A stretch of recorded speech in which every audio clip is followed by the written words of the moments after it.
श्रवण कुमार की कथा। ये कहानी त्रेता युग की है। उस समय श्रवण कुमार नामक एक बालक था। उसके माता पिता अंधे थे और उन्होंने श्रवण को कई मुसीबतों का सामना करते हुए पाला था। श्रवण कुमार बचपन से ही अपने माता पिता का बहुत आदर करते थे। जैसे जैसे श्रवण बड़ा होता गया, उसने घर की जिम्मेदारी अपने कंधों पर ले ली। वह रोजाना सुबह उठकर सबसे पहले अपने माता पिता को स्नान कराने के लिए तालाब से पानी भर कर लाता था। इसके बाद वह तुरंत जंगल की ओर लकड़ियां बीनने जाता। फिर लकड़ियां लाने के बाद श्रवण चूल्हा जलाकर माता पिता के लिए खाना बनाता था। श्रवण को इतनी मेहनत करते देख उसकी माँ हमेशा उसे टोकती थी। वह कहती थी, श्रवण बेटा, तुम इतना सारा काम अकेले क्यों करते हो? खाना तुम मुझे बनाने दिया करो, मैं आसानी से बना लूँगी। इसके बाद तुम थोड़ा आराम कर लिया करो। माँ की इन बातों को सुन के श्रवण कुमार कहता, नहीं माँ, मैं ये सारे काम आप लोगों के लिए ही तो करता हूँ।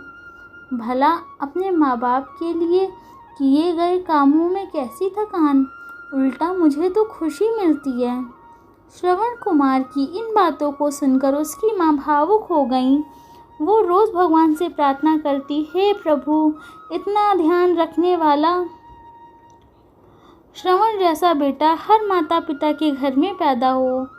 श्रवण के माँ बाप नियमित रूप से भगवान की आराधना करते थे।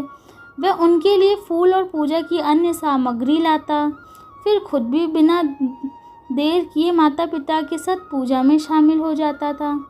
श्रवण कुमार धीरे धीरे बड़ा हुआ और जल्दी से घर के कार्यों को ख़त्म करके बाहर काम पर निकल जाता था। एक दिन श्रवण अपने माता पिता के साथ बैठा था। तभी उन्होंने श्रवण से कहा, बेटा, तुमने हमारी हर ख्वाहिश पूरी की है। अब हमारी केवल एक ही इच्छा है जिसे हम पूरी करना चाहते हैं।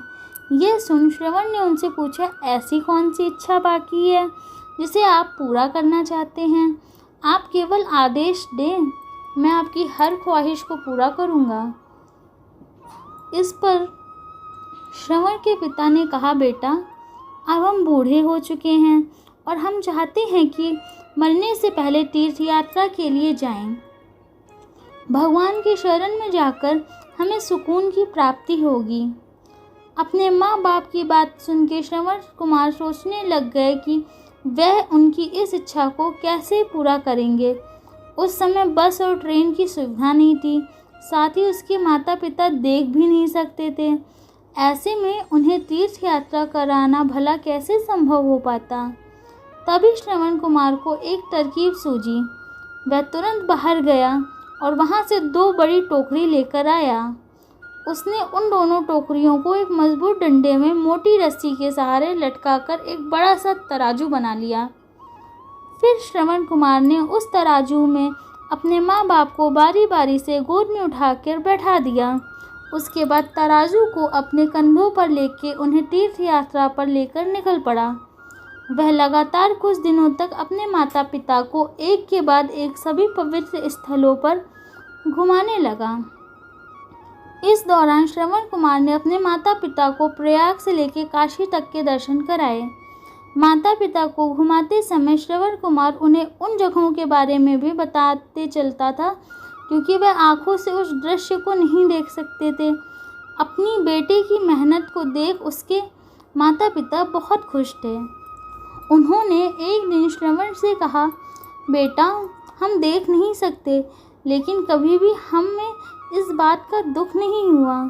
तुम हमारे लिए हमारी आँखें हो। तुमने हमें जिस तरह सारे पवित्र स्थलों की कथा सुनाकर उनके दर्शन कराए हैं, ऐसा लगता है जैसे कि हमने सच में प्रभु के दर्शन अपनी आँखों से किया हो। अपनी माता पिता की बातें सुन के श्रवण ने कहा, आप लोग ऐसी बातें ना करें। बच्चों के लिए माता पिता कभी भी बोझ नहीं होते। यह तो बच्चों का धर्म है। एक दिन श्रवण कुमार आराम करने के लिए अयोध्या के पास अपने माता पिता के साथ रुके। तभी उसकी माँ ने पानी पीने की इच्छा जताई।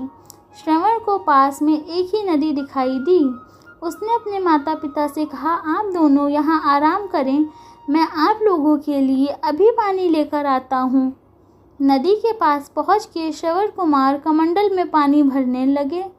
उसी जंगल में अयोध्या के राजा दशरथ भी शिकार के लिए पहुँचे थे। पानी में हलचल की आवाज़ सुन के उन्हें लगा कि कोई जानवर पानी पीने आया है।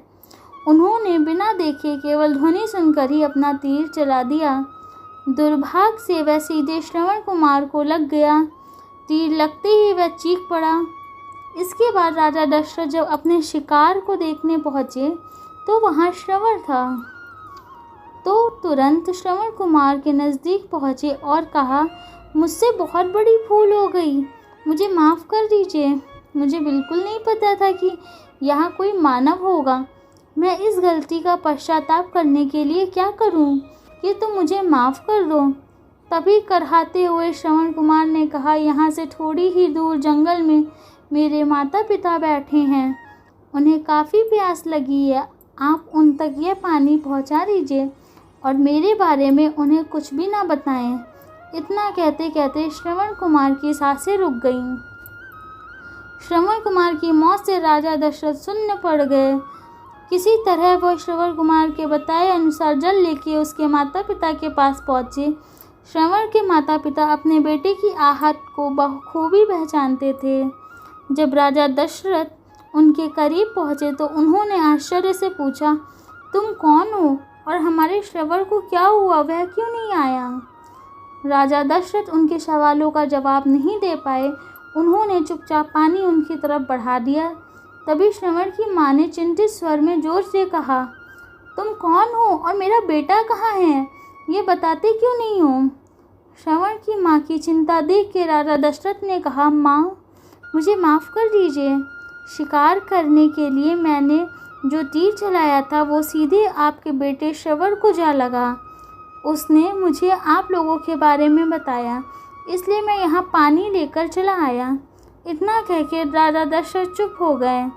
राजा दशरथ की बात सुनकर श्रवण की माँ जोर जोर से रोने लगी। उन दोनों ने अपने बेटे की मौत के गम में राजा दशरथ के लाए हुए पानी को हाथ तक नहीं लगाया। श्रवण के पिता ने तभी राजा दशरथ को पुत्र वियोग का श्राप दे दिया। कुछ ही देर बाद श्रवण के माता पिता ने अपने प्राण त्याग दिए।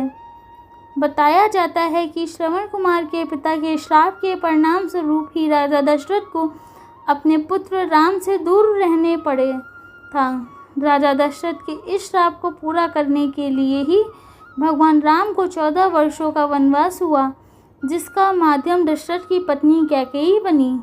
श्रवण के पिता की ही तरह राजा दशरथ भी अपने बेटे से दूरी को बर्दाश्त नहीं कर पाए और उन्होंने अपने प्राण त्याग दिए। कहानी से सीख, हर बच्चे को अपने माता पिता की सेवा श्रवण कुमार की तरह ही निस्वार्थ भाव से करना चाहिए। यही उनका सबसे बड़ा कर्तव्य है। धन्यवाद।